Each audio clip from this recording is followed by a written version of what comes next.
Hello વિદ્યાર્થી મિત્રો, કેમ છો? લાસ્ટ લેક્ચરની અંદર આપણે કોઈ પણ ધાતુ એટલે કે ઘન પદાર્થ માટે આપણે પ્રતિબળ અને વિકૃતિના આલેખની ચર્ચા કરી અને જુદા જુદા બિંદુ પાસે ઘન પદાર્થની અંદર કેવી કેવી વર્તણૂક જોવા મળે, બરાબર, અને ઘન પદાર્થ જે છે એની અંદર વિકૃતિ કેવી રીતે વધે તેની ચર્ચા આપણે આલેખની અંદર કરી. આ ઉપરાંત ઇલાસ્ટોમર પદાર્થ કોને કહેવાય એની પણ આપણે ચર્ચા કરી અને એનો આલેખ પણ જોયો. તો વિદ્યાર્થી મિત્રો, આજના ટૉપિકની અંદર આપણે હવે આ જે ચેપ્ટર છે એનો એમ ગણી શકાય છેલ્લો ટૉપિક કહી શકાય, બરાબર, કારણ કે બાકીના જે ટૉપિક છે એ તમારા સિલેબસમાંથી નીકળી ગયા છે આ વર્ષ પૂરતા. એટલે આપણે જે ટૉપિક્સનો અભ્યાસ કરવાનો છે તેની ચર્ચા કરીએ. તો લાસ્ટ ટૉપિક એવો, સ્થિતિસ્થાપક અંક એટલે શું અને તેના પ્રકાર જણાવો. તો વિદ્યાર્થી મિત્રો, સ્થિતિસ્થાપક અંક એટલે પ્રતિબળ અને વિકૃતિના ગુણોત્તરને સ્થિતિસ્થાપક અંક કહે છે. તો તેના 3 પ્રકાર છે, બરાબર. તેના 3 પ્રકાર છે. તે પદાર્થના દ્રવ્યની જાત પર આધારિત છે, જાત પર આધારિત છે, પરિમાણ પર નહીં, પરિમાણ પર નહીં. પદાર્થનું દ્રવ્ય છે એ કેવું બનેલું છે? લોખંડનું દ્રવ્ય છે, બરાબર, પ્લાસ્ટિકનું દ્રવ્ય છે, હલકું દ્રવ્ય છે, ભારે દ્રવ્ય છે, બરાબર. એ પદાર્થના દ્રવ્યની જાત ઉપર આધાર રાખે, બરાબર. લિક્વિડ જેવું છે દ્રવ્ય કે વાયુરૂપ દ્રવ્ય છે અથવા ઘન પદાર્થનું બનેલું છે, એ દ્રવ્યની જાત પર આધારિત છે, એના પરિમાણ ઉપર નહીં. પદાર્થ જે છે એ પદાર્થ મોટો પણ હોઈ શકે, નાનો પણ હોઈ શકે, બરાબર, એના પરિમાણ પર આધારિત નથી. તો એના 3 પ્રકારની આપણે અહીંયા ચર્ચા કરીએ. તો સ્થિતિસ્થાપક અંક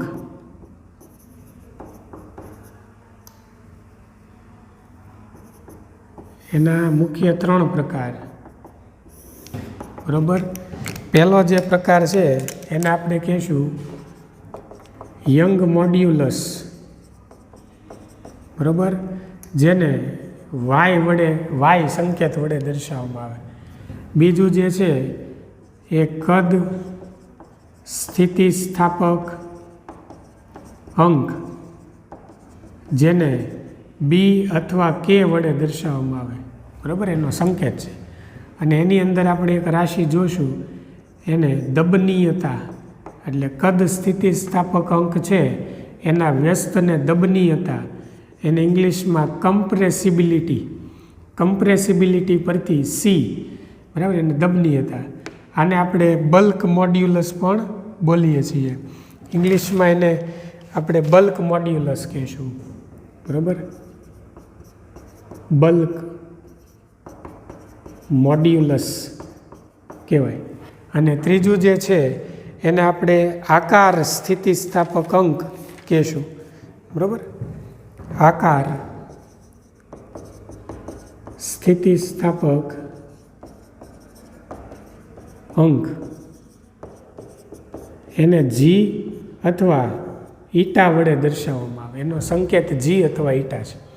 તો વિદ્યાર્થી મિત્રો, યંગ મોડ્યુલસ એટલે પ્રતાન પ્રતિબળ અને પ્રતાન વિકૃતિનો જે ગુણોત્તર છે એને યંગ મોડ્યુલસ કહેવાય, બરાબર.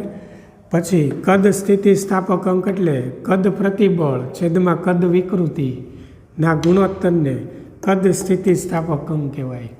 આકાર સ્થિતિસ્થાપક અંક એટલે આકાર પ્રતિબળ છેદમાં આકાર વિકૃતિના ગુણોત્તરને આકાર સ્થિતિસ્થાપક અંક કહેવાય. આ આપણા સિલેબસમાં આ વર્ષ પૂરતું નથી, આ બંને આપણા સિલેબસની અંદર છે. તો ચાલો આપણે શેનો અભ્યાસ કરીશું? યંગ મોડ્યુલસનો. બરાબર. તો પહેલો જે પ્રકાર છે એ આપણે અહીંયા લખીશું. યંગ મોડ્યુલસ એટલે શું સમજાવો.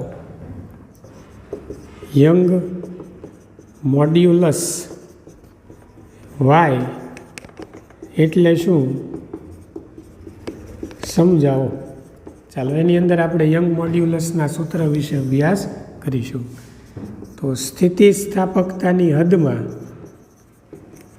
સ્થિતિસ્થાપકતાની હદમાં પ્રતાન પ્રતિબળ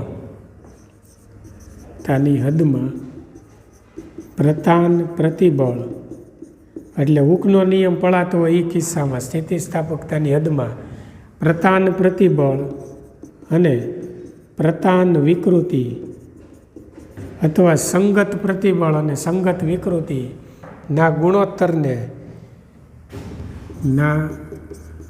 ગુણોત્તરને યંગ મોડ્યુલસ વાય કહે છે. બરાબર. તેથી યંગ મોડ્યુલસ એટલે એક પ્રકારનો સ્થિતિસ્થાપક અંક અચળાંક વાય બરાબર પ્રતાન પ્રતિબળ એના છેદમાં પ્રતાન વિકૃતિ. એને આપણે સિગ્મા આપવાની વડે દર્શાવી શકીએ. આનો સંકેત સિગ્મા, આનો સંકેત સ્મોલ ઈ એટલે સિગ્મા આપવાની. બરાબર. ચાલો પ્રતાન પ્રતિબળનું સૂત્ર થાય F/A. પ્રતાન પ્રતિબળ કોને કહેવાય? તો કે દાબીય પ્રતિબળ અને તણાવ પ્રતિબળને શું કહી શકાય? પ્રતાન પ્રતિબળ કહેવાય. અને પ્રતિબળ એટલે શું કહેવાય? કે એકમ ક્ષેત્રફળ દીઠ પદાર્થમાં ઉદ્ભવતા પુનઃસ્થાપક બળને શું કહેવાય? પ્રતિબળ. તો અહીંયા વાય બરાબર આપણે સિગ્માની જગ્યાએ શું લખશું? F/A છેદમાં વિકૃતિ. તો વિકૃતિ એટલે ΔL/L. બરાબર. પ્રતાન વિકૃતિ કોને કહેવાય? તો કે પદાર્થની લંબાઈમાં થતા આંશિક ફેરફારને ΔL/L વડે દર્શાવાય અને પ્રતાન વિકૃતિ કહેવાય. બરાબર. ધારો કે પદાર્થની સળિયાની લંબાઈ L છે અને તેના છેડે વજન લટકાવવાથી તેની લંબાઈમાં થતો વધારો ΔL હોય તો ΔL/Lના ગુણોત્તરને પ્રતાન વિકૃતિ કહેવાય.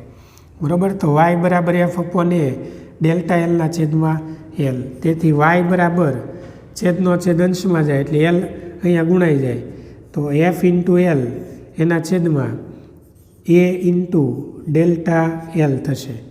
બરાબર. તો આ યંગ મોડ્યુલસનું સૂત્ર થઈ ગયું. જ્યાં F એટલે પુનઃસ્થાપક બળ, L એટલે મૂળ લંબાઈ, A એટલે ક્ષેત્રફળ, ΔL એટલે લંબાઈમાં થતો વધારો અને Y એટલે યંગ મોડ્યુલસ. બરાબર. તેના એકમની જો વાત કરીએ તો તેનો એકમ, ચાલો વિકૃતિનો કોઈ એકમ ન હોય, અહીંયા મીટર ઉડી જાય એટલે યંગ મોડ્યુલસનો જે એકમ છે એ પ્રતાન પ્રતિબળનો એટલે પ્રતિબળનો જે એકમ છે એ જ થાય. એટલે આનો એકમ શું થાય? F/A. F એટલે બળનો એકમ ન્યૂટન, એ એટલે મીટર સ્ક્વેર, ક્ષેત્રફળનો એકમ શું આવશે? Metre square. અથવા આપણે અહીંયા F/A એને પાસ્કલ પણ કહી શકીએ. પાસ્કલ નામના વૈજ્ઞાનિકની યાદમાં દબાણનો જે એકમ છે એ પાસ્કલ લેવાય, દબાણને F/A પણ કહેવાય. બરાબર. એટલે ન્યૂટન પર મીટર સ્ક્વેર અથવા પાસ્કલ. પારિમાણિક સૂત્રની જો વાત કરીએ તો બળનું પારિમાણિક સૂત્ર M1L1 T-2 છે. છેદમાં L2 મૂકો. L2 આનામાંથી બાદ થાય એટલે એકમાંથી 2 જાય -1 એટલે M1L-1 T-2 એનું પારિમાણિક સૂત્ર થઈ ગયું. બરાબર. ચાલો આગળ વધીએ, બીજું સૂત્ર મેળવીએ. ચાલો માની લો કે આ એક L લંબાઈનો સળિયો છે. બરાબર. આ L લંબાઈનો, કેપિટલ L લંબાઈનો આ સળિયો છે. બરાબર. એના છેડે આપણે વજન લટકાવીએ છીએ. બરાબર. mg દળ વજન લટકાવીએ છીએ. તો ધારો કે એની જે લંબાઈ છે એની લંબાઈમાં થતો વધારો એલ પ્લસ ડેલ્ટા એલ છે, બરાબર. વજનને કારણે mg જેટલા વજનને કારણે એની જે લંબાઈ છે એ એલ પ્લસ ડેલ્ટા એલ થાય છે, બરાબર. તો અહીં આપણે લખીશું કે જો તારની લંબાઈ એલ હોય અને તેની ત્રિજ્યા સ્મોલ આર હોય તો તારના છેડે mg દળ લટકાવતા તેની લંબાઈમાં થતો વધારો ડેલ્ટા એલ હોય, ડેલ્ટા એલ હોય તો યંગ મોડ્યુલસ વાય બરાબર એફ અપોન એ ડેલ્ટા એલના છેદમાં એલ. ચાલો, એફના છેદમાં એ એટલે ક્ષેત્રફળ, બરાબર. તાર જે છે એની ત્રિજ્યા કેટલી છે? તારની ત્રિજ્યા આર છે, એટલે ક્ષેત્રફળ કેટલું થાય? પાય આર સ્ક્વેર. તારનો તમે આડછેદ જુઓ તો એ ગોળાકાર દેખાય, અને ગોળાકાર હોય એનું ક્ષેત્રફળ શું થાય? પાય આર સ્ક્વેર, કારણ કે ત્રિજ્યા આર છે. અને લંબાઈમાં થતો વધારો ડેલ્ટા એલ બાય એલ, આને ઉપર લઈ જાય તો એફ અપોન એલ છેદમાં pi r square into delta L. તો આ થઈ ગયું યંગ મોડ્યુલસ વાય, બરાબર. તો આ સૂત્ર તમારે યાદ રાખવાનું છે. અને એફ બરાબર આપણે mg લઈ શકીએ, બરાબર. F is equals to mg લેતા, ચાલો એફ બરાબર mg લ્યો તો વાય બરાબર એફની જગ્યાએ mg આ એલનું એલ છેદમાં પાય આર સ્ક્વેર, બરાબર. આ થઈ ગયું pi r square into delta L. તો આ યંગ મોડ્યુલસનું બીજું સૂત્ર થઈ ગયું, બરાબર. તો આ એક્સ્ટ્રા આપણે એનું સૂત્ર મેળવી નાખ્યું. આનો તમે પ્રયોગ પણ કરી શકો. દાખલા તરીકે કોઈ તાર છે એને દ્રઢ આધાર સાથે લટકાવી દેવાનો, બરાબર, અને એના છેડે વજનિયા લટકાવતા જવાનું. તો જેમ જેમ તમે વજન લટકાવતા જાઓ એમ તારની લંબાઈ છે એમાં ધીમે ધીમે વધારો થાય, અથવા સ્પ્રિંગના છેડે વધારો થતો જાય, બરાબર. તો તારની લંબાઈ અથવા સ્પ્રિંગની લંબાઈમાં થતો વધારો છે એ આપણે મીટર પટ્ટીની અંદરથી માપી શકીએ, અને ડેલ્ટા એલ જે છે એ આપણે ગણી શકીએ છીએ. મૂળ લંબાઈ અને ડેલ્ટા એલ આપણે જોઈ શકીએ છીએ, અને તેના ઉપરથી તારનું આપણે યંગ મોડ્યુલસ, તારના દ્રવ્યનું યંગ મોડ્યુલસ આપણે ગણી શકીએ છીએ. તો વિદ્યાર્થી મિત્રો, તાર જે છે એ કયા દ્રવ્યનો બનેલો છે એના ઉપર યંગ મોડ્યુલસ આધાર રાખશે. જેમ કે લોખંડનો તાર હોય તો એનું યંગ મોડ્યુલસ જુદું હોય, તાંબાનો તાર હોય તો એનું યંગ મોડ્યુલસ જુદું થાય, કારણ કે એનો આખો આધાર લટકાવેલ વજન, મૂળ લંબાઈ ઉપરથી આખો આધાર યંગ મોડ્યુલસનો છે, બરાબર. તો ચાલો આટલી વસ્તુની નોંધ કરો. હવે પદાર્થની લંબાઈમાં પોતાના વજનને કારણે થતો વધારાનું આપણે સૂત્ર જે નીટ માટે જોઈએ, જે તમારી ટેક્સ્ટ બુકમાં નથી આપેલું, પણ આપણે એક્સ્ટ્રા ટોપિકની અંદર એને લઈ લઈએ.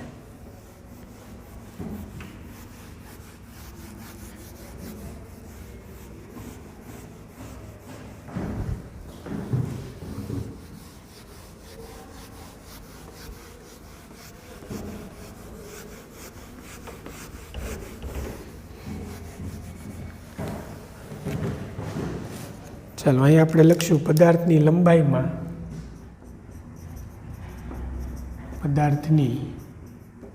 લંબાઈમાં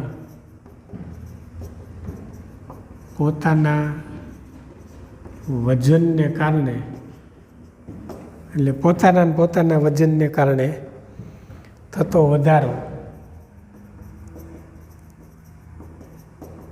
એને આપણે ડેલ્ટા એલ કહેશું. તો આપણે ડેલ્ટા એલનું સૂત્ર મેળવવું છે. તો વિદ્યાર્થી મિત્રો, એના માટે આપણે એમ દળ અને એલ લંબાઈનો એક તાર લઈ લઈએ. ધારો કે આ એમ દળ અને એલ લંબાઈનો એક તાર છે, બરાબર, એક પદાર્થ છે, અથવા દોરડું તમે ગણી શકો. બરાબર, જેની લંબાઈ આપણે એલ જેટલી લીધેલી છે. બરાબર, આ એમ દળ અને એલ લંબાઈ. ચાલો, હવે પોતાના વજનને કારણે આ જે દોરડું અથવા તાર છે એને આપણે દ્રઢ આધાર સાથે અહીંયાથી લટકાવેલ છે, એટલે પોતાના વજનને કારણે એની લંબાઈમાં થોડોક વધારો થશે. તમે કોઈ પણ વજનદાર વસ્તુ છે એને આમ લટકાવી રાખો તો પોતાના વજનને કારણે એ થોડુંક નીચે તરફ નમે છે. બરાબર, તો કહેવાનો મતલબ એ છે કે આ જે પ્રકારનો તાર અથવા દોરડું છે, બરાબર, એની અંદર દરેક બિંદુ પાસે ઉદ્ભવતું જે તણાવ બળ છે એ જુદું જુદું હશે. જેમ કે જે જગ્યાએથી તારને લટકાવેલો છે ત્યાં તણાવ બળ સૌથી વધારે હશે, અને જે છેડે એટલે કે તારના છેડે તણાવ બળ છે એ સૌથી ઓછું હશે. એટલે અહીંયા તણાવ બળનું મહત્તમ મૂલ્ય હશે ને અહીંયા લઘુત્તમ મૂલ્ય હશે. તો આપણે તારની સમગ્ર લંબાઈમાં થતો વધારો ગણવો હોય તો એના માટે આપણે તારના છેડેથી એક્સ જેટલા અંતરે આવેલો એક ડીએક્સ ખંડ વિચારીએ.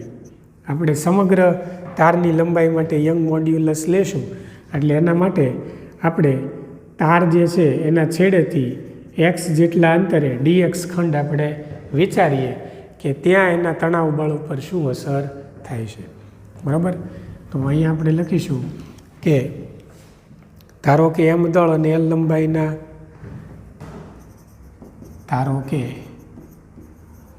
એમ દળ અને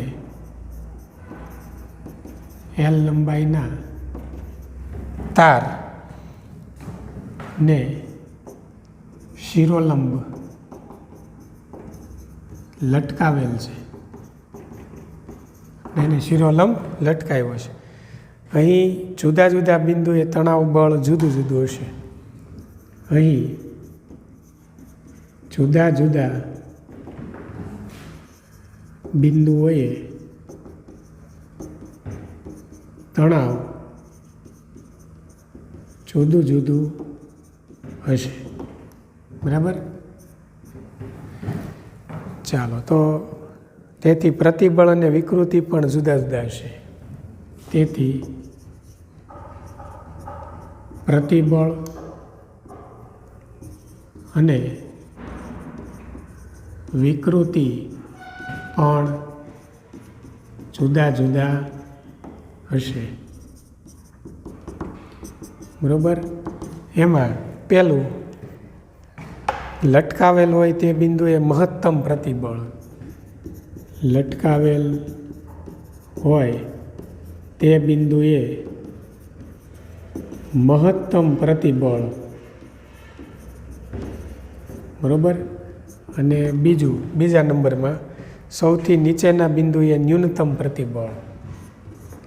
સૌથી નીચેના એટલે આ બિંદુએ નીચેના બિંદુએ ન્યૂનતમ પ્રતિબળ. બરાબર, તો ફર્સ્ટ ઓફ ઓલ આપણે નીચેના છેડાથી એક્સ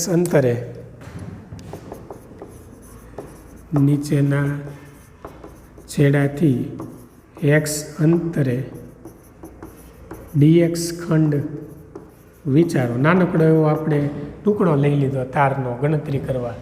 બરાબર, જ્યાં આપણે ડીએક્સ ખંડ વિચારીએ તો વિચારો આ ખંડ પાસે તણાવ. ચાલો, અહીંયા આપણે તણાવ બળ ગણવું હોય તો તણાવ એટલે F = શું કહેવાય ખરેખર? તો કે F = mg કહેવાય. બરાબર, તો અહીંયા આપણે દળ કેટલું લીધું છે? Capital M. એકમ લંબાઈ દીઠ દળ છે એટલે છેદમાં L લેવું પડે. તારની એકમ લંબાઈ દીઠ દળ એટલે M/L. અને કેટલા અંતરે લીધું? તો કે x અંતરે. બરાબર, એટલે ઉપર નીચે અંતર વડે ગુણવાનું ઇન્ટુ M આવી ગયું. હવે જીને અહીંયા ગુણી નાખો. આને નામ આપી દો સમીકરણ નંબર 1. તો આપણને મળી ગયું તણાવ બળ. બરાબર, હવે આપણે પ્રતિબળની વાત કરીએ. તો પ્રતિબળ એટલે શું કહેવાય છોકરાઓ? તો કે પ્રતિબળ બરાબર F/A કહેવાય. ચાલો, પ્રતિબળ એટલે F/A. ચાલો, F કેટલું છે ભાઈ? M/L એક્સ જી છેદમાં એ મૂકવો પડશે, એટલે છેદમાં એ. આને નામ આપો સમીકરણ નંબર 2. અંશમાં આ કિંમત મૂકીને છેદમાં એ મૂકી દીધું, બરાબર. તો આ પ્રતિબળ થઈ ગયું. ધારો કે લંબાઈમાં ડીએક્સમાંથી ડીવાય જેટલો, ધારો કે લંબાઈમાં ડીએક્સમાંથી ડીવાય જેટલો વધારો થાય છે. આપણે ચેક કરીએ છીએ કે ભાઈ પહેલાં ડીએક્સ જેટલી લંબાઈ હતી, હવે પોતાના વજનને કારણે હવે ડીવાય જેટલી એની લંબાઈમાં શું થાય છે? વધારો થાય છે. તો આ સંજોગોમાં વિકૃતિ એટલે શું? તો કે ડીવાય બાય ડીએક્સ કહી શકાય, બરાબર. કેમ કે લંબાઈમાં થતો વધારો ડીવાય જેટલો અને પહેલાં કેટલી હતી? ડીએક્સ જેટલી. મૂળ લંબાઈ ડીએક્સ જેટલી હતી, તો ડીવાય બાય ડીએક્સ એટલે વિકૃતિ. સમીકરણ 3. હવે પ્રતિબળ અને વિકૃતિનો ગુણોત્તર એને યંગ મોડ્યુલસ કહેવાય. તો આપણે એ લખશું, તેથી આ તાર માટે Young modulus Y is equals to પ્રતિબળના છેદમાં શું કહેવાય? વિકૃતિ. તો છોકરાઓ, પ્રતિબળના છેદમાં વિકૃતિ એ આપણી પાસે જે પ્રતિબળ છે એ કેટલું છે? ચાલો સમીકરણ 2 ઉપરથી Y is equals to M x G એના છેદમાં એલ ઇન્ટુ એ. ચાલો વિકૃતિ લઈ લો તો ડીવાય બાય ડીએક્સ. ચાલો છેદનો છેદ અંશમાં જાય એટલે એમ એક્સ જી ડીએક્સ ઉપર વહી ગયું, આ બેનો ગુણાકાર થાય એલ એ ઇન્ટુ ડીવાય. ચાલો વાયની સાથે ડીવાયને ગુણી નાખો તો y into dy is equals to આ બાજુ થશે m x g d x એના છેદમાં એલ ઇન્ટુ એ. ચાલો આવું થશે. બંને બાજુ સંકલન કરો. ચાલો બંને બાજુ સમગ્ર લંબાઈ માટે બંને બાજુ સંકલન લેતા. ચાલો તો આ બાજુ સંકલન 0 થી ડેલ્ટા એલ, કેમ કે લંબાઈમાં થતો વધારો કેટલો લેવો છે? ડેલ્ટા એલ, અને into y into dy is equals to. ચાલો આ બાજુ સંકલન 0 થી એલ જેટલું, કારણ કે મૂળ લંબાઈ કેટલી છે? એલ છે, બરાબર. તો આ થઈ ગયું એમ એક્સ જી ડી એક્સ છેદમાં શું આવશે? એલ એ, બરાબર. ચાલો તો અહીંથી વાય જે છે એ અચળ પદ યંગ મોડ્યુલસ વાય છે, બરાબર. આ સ્મોલ વાય છે, આ ડી વાય છે, આ કેપિટલ વાય છે. ખાસ ધ્યાન આપજો, આ સ્મોલ વાય છે, બરાબર. અને આપણે સ્મોલ વાય કહીશું, ડી સ્મોલ વાય. અને આ યંગ મોડ્યુલસ એટલે કેપિટલ વાય, આ કેપિટલ વાય છે. તો યંગ મોડ્યુલસ તો અચળાંક છે એટલે એ બહાર નીકળી જશે. તો અંદર ઇન્ટિગ્રેશન ડીવાય 0 થી ડેલ્ટા એલ ઇન્ટિગ્રેશન ડીવાય બરાબર. ચાલો અહીંથી અચળ પદ એમ દળ અચળ છે, જી અચળ છે એટલે એમ જી બહાર આવે. લંબાઈની અંદર ફેરફાર, લંબાઈ જે છે એ મૂળ લંબાઈ એલ જેટલી જ છે ભાઈ, બરાબર. એટલે મૂળ લંબાઈ બહાર આવી જશે, ક્ષેત્રફળ બહાર આવી જશે. તો અંદર માત્ર 0 થી capital L x into dx થશે, બરાબર. ચાલો ડીવાય આરે કોઈ ન હોય તો એનું સંકલન શું થાય? તો એનું સંકલન સ્મોલ વાય થાય. 0 થી ડેલ્ટા એલ લિમિટ મૂકી દો, બરાબર. ચાલો આ થઈ ગયું એમ જી અપોન એલ એ. આનું સંકલન કરો તો એક્સનું ડીએક્સની સાપેક્ષે સંકલન x²/2 થાય. 0 થી એલ લિમિટ મૂકી દો. વાય ઇઝ ઇક્વલ્સ ટુ, ચાલો ડેલ્ટા એલ અહીંયા મૂકી દો એટલે આ થઈ ગયું ડેલ્ટા એલ. હવે 0 ને મૂકો એટલે -0, બરાબર. વાય ઇન્ટુ, બરાબર. ચાલો અહીંયા થશે એમ જીના છેદમાં એલ એ. એલને અહીંયા મૂકો એટલે અપર લિમિટ L²/2. ચાલો 0 ને મૂકો અહીંયા એટલે 0/2 એટલે 0, બરાબર. ચાલો તો આ થઈ જશે વાય ઇન્ટુ ડેલ્ટા એલ. તો y into delta L is equals to mg L² છેદમાં LA2 અથવા 2AL એમ પણ લખાય ને, 2AL. ચાલો અહીંથી LL કેન્સલ થશે ભાઈ. ચાલો અહીંથી LL ને કેન્સલ કરી દો અને ડેલ્ટા એલને સૂત્રનો કરતા કરો. તેથી delta L is equals to y નીચે આવે એટલે mgl છેદમાં 2ay. ચાલો આ સૂત્ર આપણને મળ્યું. બરાબર. ચાલો વિદ્યાર્થી મિત્રો, હજી આપણે આગળ સૂત્ર મેળવી શકીએ ડેલ્ટા એલનું. બરાબર. આને નામ આપો સમીકરણ 4. બરાબર. ચાલો ઘનતા બરાબર માસ અપોન વોલ્યુમ. ઘનતા બરાબર શું કહેવાય? દળના છેદમાં કદ. ચાલો કદ અહીંયા કેટલું છે? ક્ષેત્રફળ ગુણ્યા લંબાઈ જેટલું. બરાબર. તો રો ઇન્ટુ એલ, તો એમ ઇઝ ઇક્વલ્સ ટુ શું કહેવાય? રો એ એલ કહેવાય. ચાલો આ કિંમત અહીંયા મૂકી દો. બરાબર. ચાલો 5ની કિંમત, સમીકરણ 5ની કિંમત 4માં મૂકતા તો ડેલ્ટા એલ શું થશે? ચાલો એમની જગ્યાએ શું લખવાનું? Rho a L into g L છેદમાં 2ay. તો ડેલ્ટા એલ કેટલું થશે? Rho a g L into L એટલે એલ સ્ક્વેર છેદમાં 2ay. તો આ થઈ ગયું ડેલ્ટા એલનું સૂત્ર. Rho g L square by 2y આપણે કહી શકીએ. બરાબર. ઉપર નીચેથી એને કેન્સલ કરી દો. ચાલો ઉપર નીચેથી એ ઉડી જાય તો ફાઇનલી સૂત્ર શું મળે? તો delta L is equals to rho g L square છેદમાં 2y. તો આને નામ આપો સમીકરણ 5. બરાબર. તો આ થઈ ગયા લંબાઈમાં થતા વધારાના જુદા જુદા સૂત્રો. બરાબર. આ છે જેઈ નીટ માટેના સૂત્રો. બરાબર. ચાલો અહીંયા સુધી ક્લિયર છે બધાને?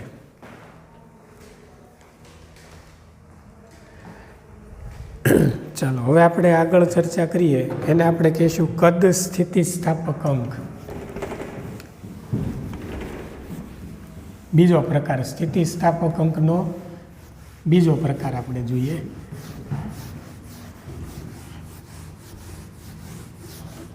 બરાબર.